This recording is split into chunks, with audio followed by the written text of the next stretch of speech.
I'm back with more stories or my own personal thoughts. So thank you for watching me today. Well, today it's something that's a little more serious. Like it's not something that I wrote, but I thought that I wanted to share it with you. And today, with the Black Lives Matter and the guy that happened to Floyd, guy that was killed by the police, and all the protesting and stuff like that. People want to change the government because it keeps happening over and over and over again. And our girls, we worry about them, but not as much as we worry about our boys. Now, the father may say something or go out and beat him up, or only if he hit you, hit him back, or something. I don't know. But the mothers, they're more humanitarian and more. They're more loving, more warm, more caring, and they're more sensitive to the things that's going on. And they express themselves a little bit more than say the fathers would. Not that they don't love their sons; they love them, but the woman says she's a little bit different. So I came across this poem. It's called "The Talk" that every mother should have with her son, and because she worried about when he go out, and if he's gonna make it back, because it doesn't take much for the stop and frisk for them to something to turn into something else. And sometimes when the boys get like, they're gonna whoop up. The coppers don't want to answer you or whatever, and you know you want to show that you're a man or whatever. It doesn't take much for somebody who doesn't understand you or doesn't understand the neighborhood for it to go the wrong way. And then you got a whole new story out here. You got a lot of tears, a lot of heartbreak and heartache. So this is called the talk. It was no author. The author wrote something, but he didn't want to get the credit for it. So he just said author unknown. But it's such a powerful piece, I think, that I wanted to share it with people. And I've had it for years. And every now and then I'll take it out and I'll read it. And sometimes I would just like to share it with everybody because I think, regardless of how old it is, it's something that's new also. And this is called the talk. Oh boy. And the mother has the son by her side. Say, listen, son, it's more than time we had that talk about what to say and where to walk, how to act and how to strive, how to be upright and stay alive, how to live and how to learn, how to dig and be dug in return, when to concede and when to risk, how to handle, stop, and frisk. Keep your hands where they can see and don't reach for your ID. Too many people have died because of that, because a cop thought they was reaching for a gun. So don't reach for your ID until they request it quite clearly. Speak to them politely and answer them sincerely. The law varies according to where you are, whether you're traveling by foot or driving in a car. It won't help to be black and proud, nor will you be safer in a crowd. Keep your speech calm and restrained, as if in fact you're being detained. If the answer is no, you're free to go. If the answer is yes, remain unfazed to avoid being choked, shot, or tased. Give every cop your ear, but not your wit.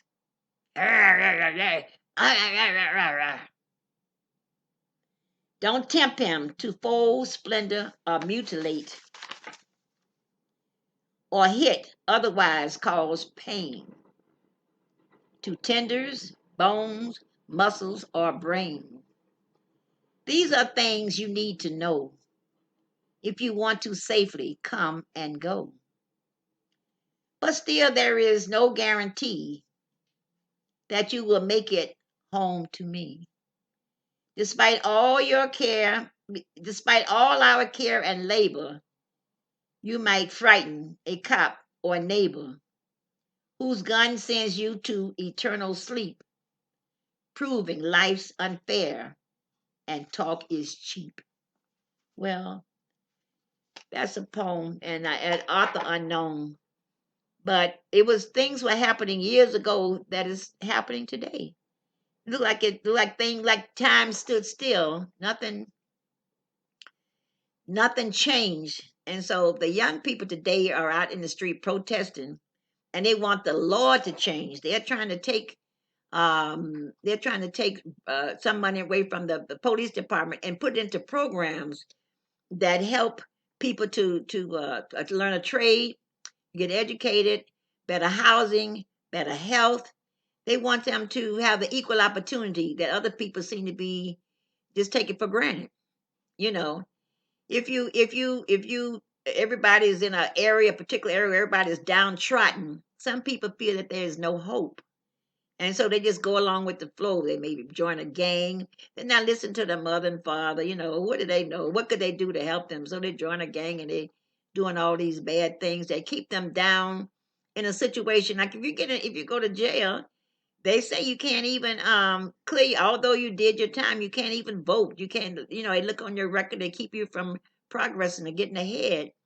So the parents want to try to keep you from getting a record the best that they can. But sometimes people come after you and you have to defend yourself. You have to do something. You don't really know what to do, but on the moment, the spur of the moment, things happen. Sometimes it's not even you. Sometimes it's your friend that you will. Oh yeah, yeah, man, yeah, yeah, yeah, yeah.